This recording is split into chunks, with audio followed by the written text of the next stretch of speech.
And if you guys don't know, ako nasa verge na talaga ako na tapos na. Yes. And I said that, Nagko-quit I ka said na? it before. Totoo? Yes. Sinabi, kinuwento ko yun, Pepito Manaloto sa taping namin. Shinare ko yun kay Kokoy na parang nawala na ako ng pag-asa. Sabi ko sa kanya, tapusin ko na lang yung contract ko. Kasi ilang months na lang din mag-expire na yung contract ko. Tapusin ko na lang, tapos punta na lang ako sa dad ko, mag-aral na lang ako, ganyan. Or mag-business na lang ako. And then Running Man came. Parang yun yung naging bakod na nilagay ng universe o ni God na Huwag ka hindi, umalis. dito ka lang, may plano ako. And now, I see why I'm here together with the Sangres.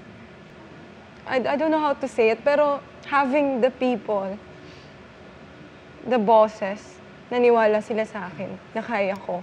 Nakita nila sa akin si Dea. Sobrang laking bagay nun, Kuya Nelson. And nagpapasalamat ako kasi yun yung nabitbit ko from Encantadia.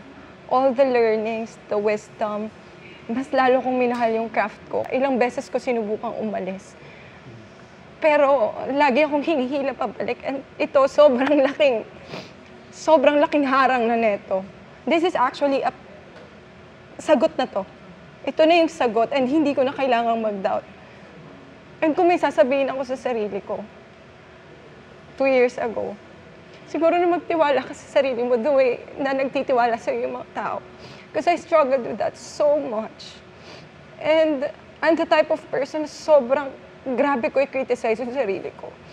And I think it's time na makita ko rin yung sarili ko the way na nakikita ako ng mga tao. And ayun yung binigay sa akin ni Dea. And sobrang nagpapasalamat lang po talaga ako.